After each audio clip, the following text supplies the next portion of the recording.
Yo petite lumière, c'est un plaisir de te retrouver aujourd'hui dans une nouvelle vidéo. J'aimerais savoir pourquoi on se plaint tout le temps de ne rien avoir, de ne rien posséder. On va parler de ça tout de suite après l'intro.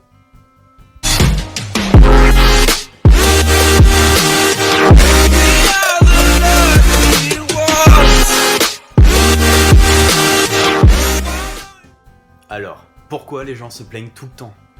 Et moi le premier. Parce qu'on est français. Parce que c'est dans nos gènes, c'est dans nos racines, on est né râleur. Non, je pense plutôt qu'il y a un manque profond en chacun de nous. Mais je vais y revenir.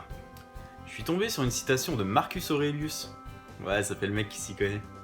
Dans une vidéo de H5 Motivation, qui disait « Ce n'est pas la mort qu'un homme doit craindre, mais il devrait plutôt craindre de ne jamais commencer à vivre. » Je trouve que cette citation en dit long. Il est difficile d'imaginer qu'on est sur cette planète bleue pour faire seulement 20 à 30 années d'études, suivi d'une quarantaine d'années à engraisser un patron.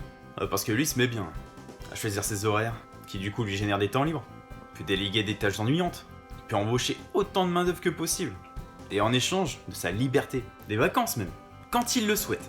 Car ouais, de l'extérieur, c'est bien ce que reflètent les patrons. Mais j'ai rien contre vous, bien au contraire. On a tous l'image du patron qui est jamais présent. On l'envie même tous pour ça. Maintenant, pose-toi une seule question.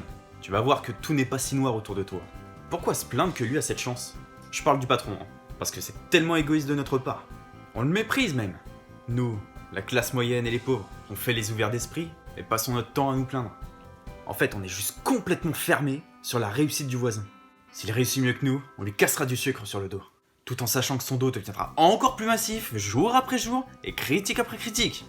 On fait que parler de lui, son nom prend du galon, et voilà qu'il s'éloigne encore plus de ton petit statut d'employé. Comment cet entrepreneur a fait pour réussir sa vie? Comment en est-il arrivé là? Pourquoi lui, aujourd'hui, est à cette place précise, et toi, tu es là? Loin, très loin de son statut de patron. Ou peut-être que tu n'es pas si loin. Mais il reste celui qu'on ne voit jamais. Et toi, tu restes celui qui déguste tous les jours. Est-ce qu'il a eu la chance d'être au bon endroit au bon moment? Peut-être bien. Et si c'est le cas, bien joué à lui. Mais pour la plupart des cas, j'en doute. Il a peut-être gagné au loto. Et donc, racheter une entreprise. Acheter ton entreprise. Encore une fois, j'en doute. Par piston? Faut arrêter de se voiler la face. Hein. Si tu es aujourd'hui à ce poste, et lui, en haut de l'échelle, c'est bien parce que tu t'y plais.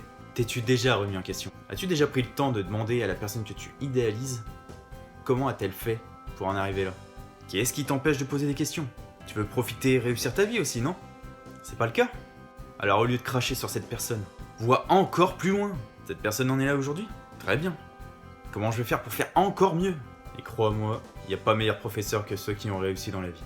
Ils ont énormément à enseigner. L'école t'enseigne ce que tu dois connaître en tant que bon citoyen ou bon salarié. Ton but dans la vie, c'est d'être le meilleur salarié? J'en doute. Parce que n'ayant aucune liberté, tu serais pas en train de vomir ta haine sur ce pauvre monsieur ou madame qui s'est battu toute sa vie pour en arriver là.